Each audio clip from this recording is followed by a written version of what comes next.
Com alegria, voltamos ao estudo do livro A Vida no Outro Mundo, de Caibar Schutel.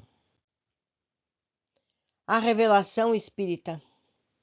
A Revelação Espírita foi o grande acontecimento do século XIX. Em sua pujante manifestação, ela explica, esclarece, anuncia de maneira inteligente e racional todas as revelações passadas e prevê as revelações do futuro. Foi, portanto, com justa razão que o grande pensador brasileiro Dr. Pinheiro Guedes disse: o Espiritismo abrange o ciclo das evoluções do espírito, ab initio et aeternum, do início ao infinito. O Espiritismo parece muito novo, porque a sua codificação, admiravelmente concebida por Allan Kardec, tem unicamente 80 anos, isso em 1932. Hoje já são 170 anos. Entretanto, em sua essência íntima, é tão velho quanto o mundo. Tem sido a alma de todas as crenças, o espírito de todas as religiões que têm embalado a humanidade. Desses tempos imemoriais, desde épocas remotícias da história, a comunicação com os espíritos tem sido praticada por homens e mulheres, grande parte dos quais fazia essa comunicação a sua especialidade. Todos os livros sagrados referem-se às aparições e comunicações, quer com espíritos superiores chamados pelos sacerdotes, como santos, anjos ou arcanjos, quer como pegadores, que, no outro lado do túmulo, através do mediunismo, vinham manifestar-se aos seus conhecidos, amigos e parentes que aqui ficaram. Os Vedas, código religioso aparecido muito antes de Jesus Cristo, afirma a existência dos espíritos dos antepassados, que em um estado visível acompanhavam certos brahmanes, e acrescenta que os anacoretas e cenobitas tinham a faculdade de conversar com os mortos. O povo da China, cuja cronologia marca mais de 30 mil anos, nunca deixou de evocar os espíritos.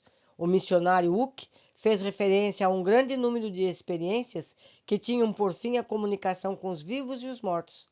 No Egito, os poderes sacerdotais facultavam-lhes as relações com o mundo espiritual, embora naquele tempo as práticas tivessem caracteres misteriosos e sobrenaturais.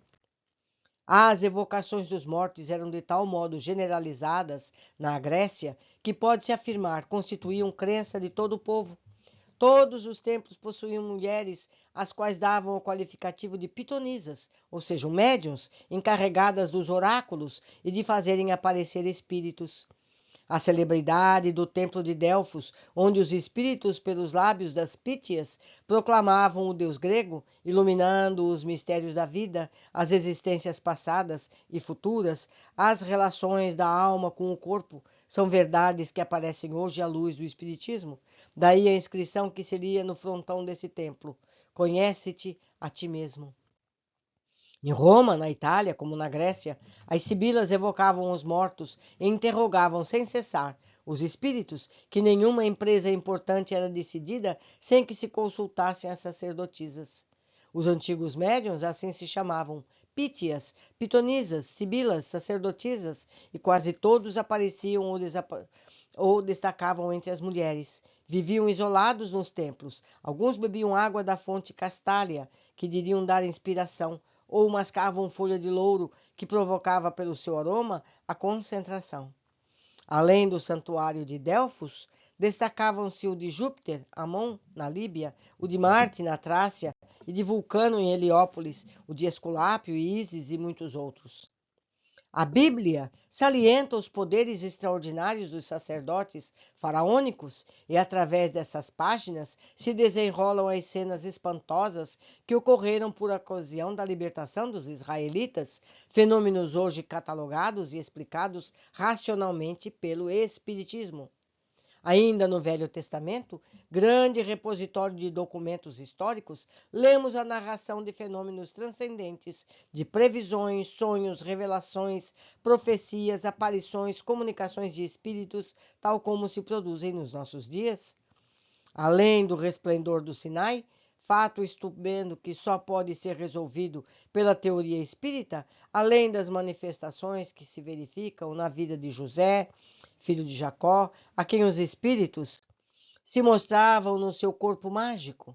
todos os profetas maiores e menores, Samuel, Jeremias, Malaquias, Jó, Isaías, Ezequiel, Daniel, mantinham estreitas relações com os espíritos de várias categorias.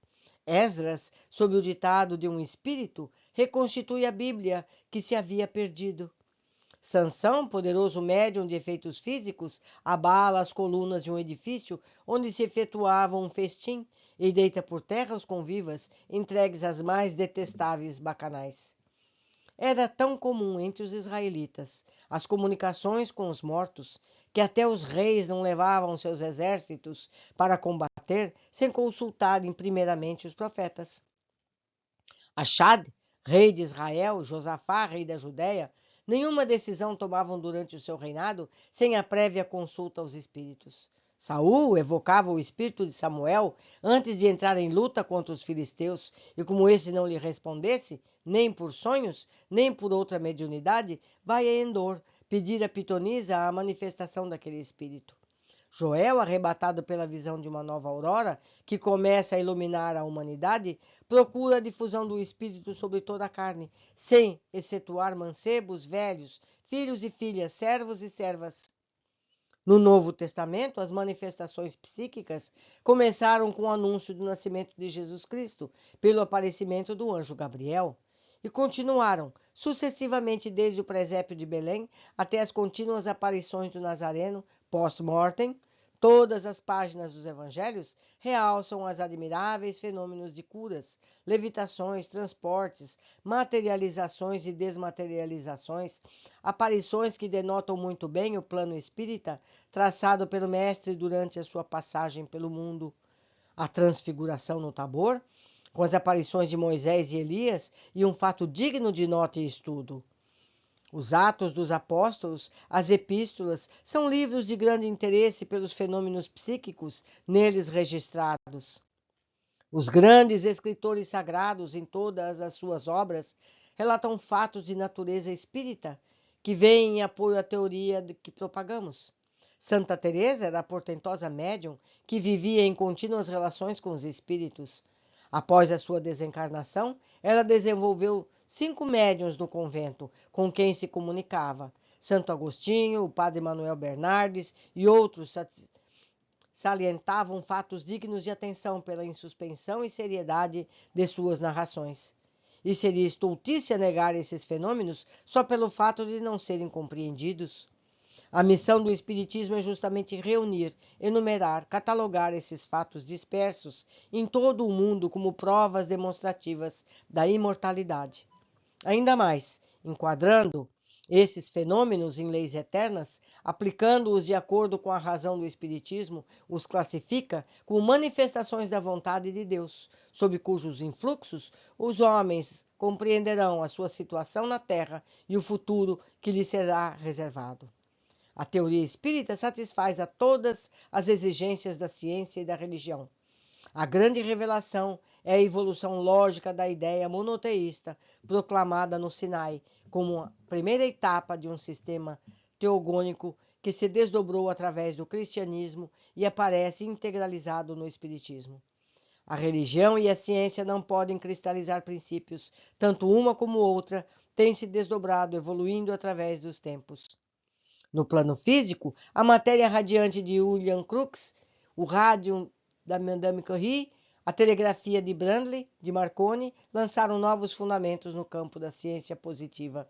O espiritismo, hoje cientificamente demonstrado e sistematizado, desvenda a história do maravilhoso humano e faz reviver seu passado enraizado nas religiões iniciáticas, cujos fundadores nos dão o valor e o testemunho da constatação da verdade que proclamamos.